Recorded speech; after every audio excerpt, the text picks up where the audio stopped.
মানুষের উপর প্রতিদিন তার শরীরের প্রতিটি গ্রন্থির জন্য সাদকা দেওয়া আবশ্যক।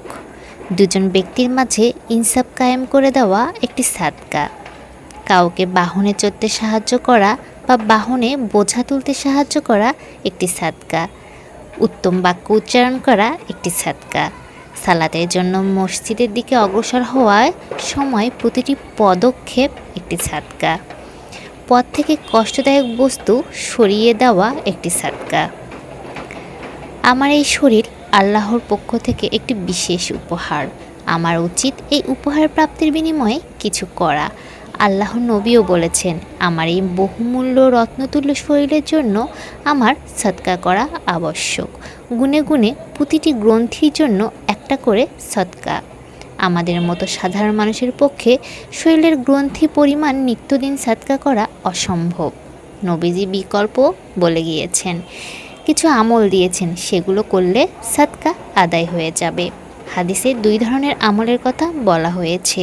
দুই ব্যক্তির মাঝে ইনসাফ কায়েম করা, অপরকে বাহনের ক্ষেত্রে সাহায্য করা, সালাতের জন্য মসজিদে গমন করা, পথ থেকে কষ্টকর বস্তু সরিয়ে দেয়া একটা বিশেষ লক্ষণীয়।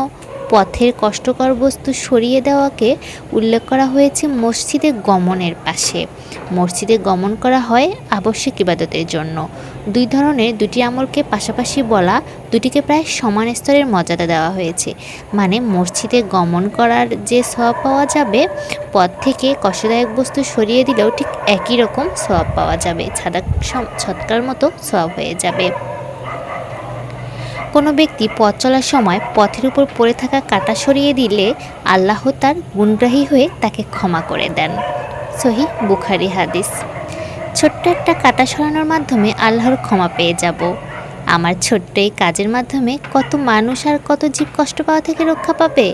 রাস্তায় পড়ে থাকা নুড়ি কঙ্কর সরিয়ে দিতে পারি, কলার খোসা সরিয়ে দিতে পারি, গাড়ির চাকা ও পায়ের তলার জন্য ক্ষতিকর কিছু থাকলে সরিয়ে দিতে পারি, রাস্তার গর্ত থাকলে ভরাট করে দিতে পারি, কাদা থাকলে নিজ উদ্যোগে কিছু বালু ঢেলে দিতে পারি, পানি জমে থাকলে একটা নালা কেটে পানি নিষ্কাশনের ব্যবস্থা করে দিতে পারি।